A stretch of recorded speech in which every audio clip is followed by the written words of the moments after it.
Bonjour, donc dans la dernière vidéo nous avons parlé du Recovery Point Objective ou de la perte de données maximale admissible et on a vu que cette question amenait une autre question, c'est-à-dire quelle est la fréquence de nos sauvegardes.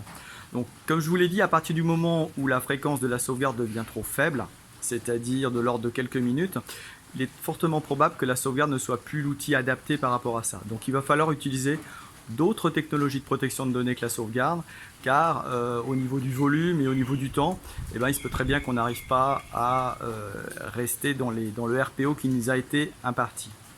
Alors, si le Recovery Point Objective est trop faible, et de l'ordre de quelques minutes, on va devoir utiliser d'autres technologies. Alors, on peut citer par exemple la CDP, la Continuous Data Protection, qui est vraiment une des dernières technologies de protection de données qui est arrivée sur le marché.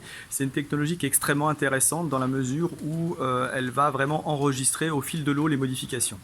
Donc c'est vraiment un enregistrement tel qu'on pourrait le faire par exemple avec un magnétoscope, hein, pour ceux qui connaissent les biomagnétoscopes, ou alors avec une caméra vidéo bien évidemment.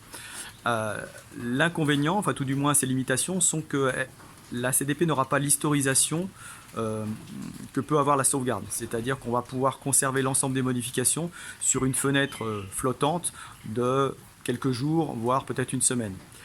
Contrairement, la sauvegarde, comme on l'a dit, elle va pouvoir mémoriser et restaurer donc des informations sur plusieurs années par exemple.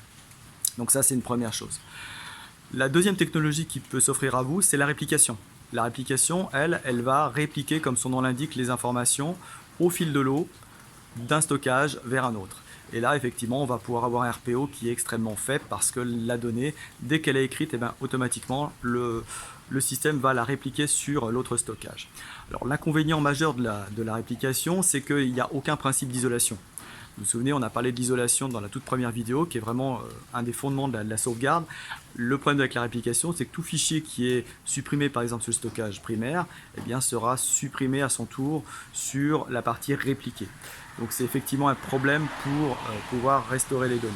De la même manière, si le stockage venait à être attaqué ou enchiffré via un ransomware, la réplication viendrait tout simplement propager le problème au reste du stockage.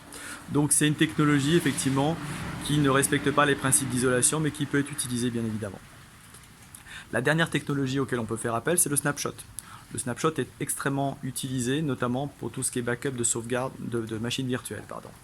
Donc là, le snapshot permet effectivement de faire un instantané sur la donnée et on peut faire cet instantané de manière assez rapprochée.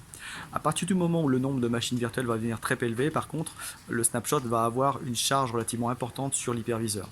Et on va également atteindre certaines limitations. Donc ce n'est pas toujours non plus la solution miracle par rapport à ça.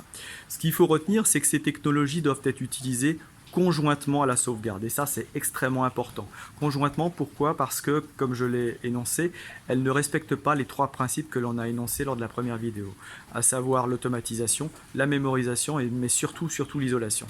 C'est ça qui est extrêmement important. Donc, utiliser de la CDP et de la sauvegarde, aucun problème. Utiliser de la réplication plus de la sauvegarde, ou du snapshot et de la sauvegarde, mais jamais l'une des dernières technologies qu'on a énoncées sans la sauvegarde. Ça, c'est extrêmement important à comprendre.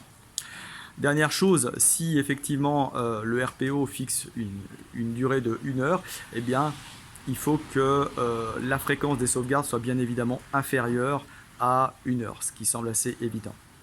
Voilà, je ne me suis pas présenté, je suis Laurent Linty, Data Storage Consultant chez Capsys Consulting. Et depuis 20 ans, j'aide les entreprises et les entrepreneurs à protéger leurs données contre tout sinistre. Je vous retrouve pour une prochaine vidéo. Et là, dans la prochaine vidéo, on va parler du temps d'interruption admissible. C'est-à-dire combien de temps est-ce que vous pouvez vous permettre de ne pas avoir vos données. Voilà, c'est une question également intéressante qu'il faut vraiment se poser à partir du moment où on veut poser une politique de sauvegarde qui tienne la route. Voilà, je vous remercie pour votre attention. À bientôt pour une prochaine vidéo.